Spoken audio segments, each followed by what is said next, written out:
Bonjour à tous, c'est KVN pour un nouveau tuto. Aujourd'hui je vais vous apprendre très vite fait comment découper une image de son fond, surtout par rapport aux cheveux, où il y a souvent des problèmes, il y a beaucoup de cheveux qui partent dans tous les sens. Donc on va ouvrir Photoshop, on ouvre notre image, moi je choisis celle-là.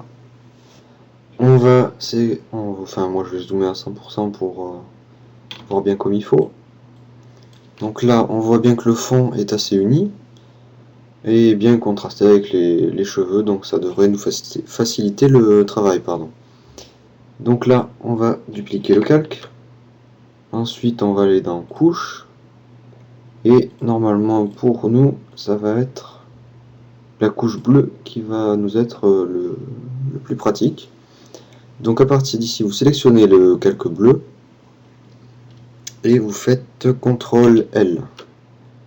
Donc, ah non, même pas, c'est pas ça, attends.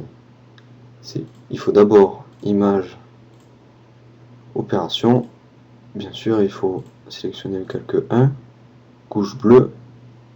Voilà, comme ça. Ouais, parce que sinon, j'allais modifier le calque bleu directement. Donc là, on a créé une nouvelle couche en fait, qui s'appelle alpha 1, et c'est celle-là qu'on va modifier.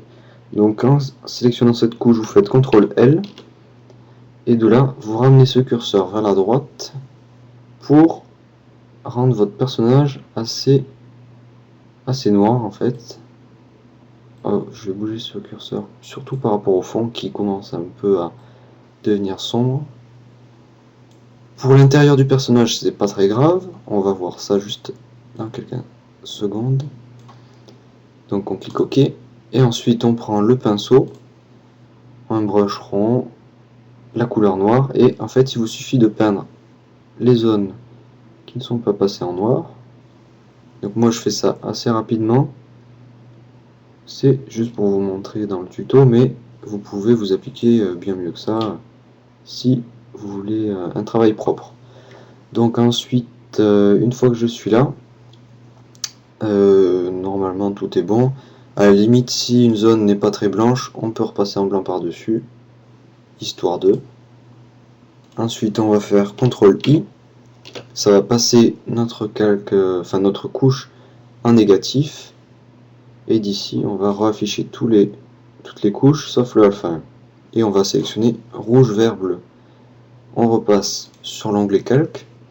Ici, on va aller dans sélection, récupérer une sélection. On va choisir ici la couche alpha 1 et on clique OK. Donc là, ça va sélectionner notre personnage via la couche alpha 1. Il nous suffit de faire CTRL J, comme ceci. Et en désaffichant le fond, on voit bien que la découpe est quasiment parfaite.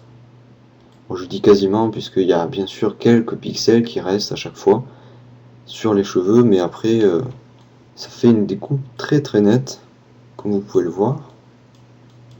Sur tous les bords, il n'y a aucun souci.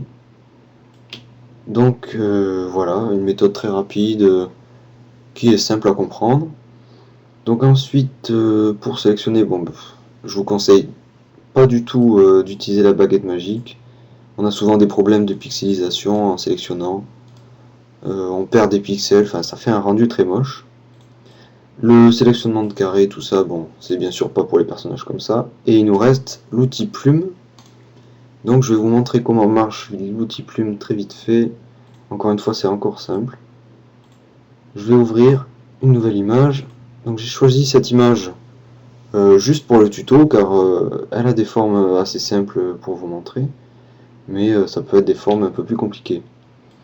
Donc ici, je sélectionne l'outil plume. Je fais bien attention à voir ces réglages là. Tout est OK. Et je vais commencer ma sélection ici. Donc ensuite, pour par exemple faire cette courbe, pas besoin de faire plein de points d'ancrage. Il suffit juste, hop, je viens ici, et en restant appuyé sur le clic, je vais glisser sur la droite, et vous voyez que la courbe épouse parfaitement le toit de la voiture.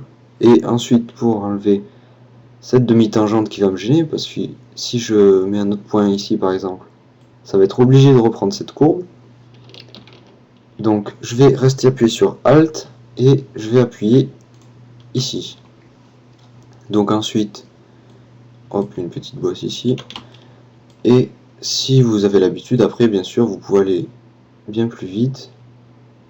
Ça dépend après si vous êtes habitué ou pas à faire le truc. D'ailleurs je me suis un peu planté ici, mais c'est pas grave. Hop, comme ça. Voilà. Donc ensuite, il vous suffit de fermer votre tracé. Donc moi je vais passer par là, c'est pas grave. C'est pour vous montrer. Donc une fois que le tracé est terminé, à la rigueur, si vous êtes trompé, par exemple ce point-là, vous voulez l'amener ici, il vous suffit de rester appuyé sur CTRL, de sélectionner le tracé, et en restant appuyé sur le petit point ici, que vous voulez modifier, d'étirer, et de l'amener là où vous voulez. Comme ça, il n'y a pas besoin de refaire tout le tracé, juste en sélectionnant le point que vous voulez changer, vous pouvez très facilement modifier votre tracé. Donc ensuite, on va aller dans l'onglet tracé, on fait bien attention de sélectionner ce tracé là, on fait clic droit, définir une sélection, et le rayon, moi je vais choisir 0 pixel pour avoir un rendu bien net, et lisser. On clique OK, donc ici on a notre sélection qui s'est faite, on retourne dans l'onglet calque, et ici on fait CTRL J, et vous voyez que le toit a bien été découpé comme il faut, et c'est assez net, donc voilà. Sinon que dire de plus, c'est un outil très performant quand même, la plume. Ça permet de faire des découpes très nettes. Quand vous avez... Bon après, il faut avoir le temps, parce que si vous avez des formes complexes, bien sûr, ça va prendre beaucoup plus de temps. Mais après, avec l'habitude, vous allez voir, vous allez aller bien plus vite. Donc voilà, c'était un tuto, encore une fois, rapide et facile, pour vous apprendre un peu comment découper une image. Allez, j'espère vous revoir à bientôt.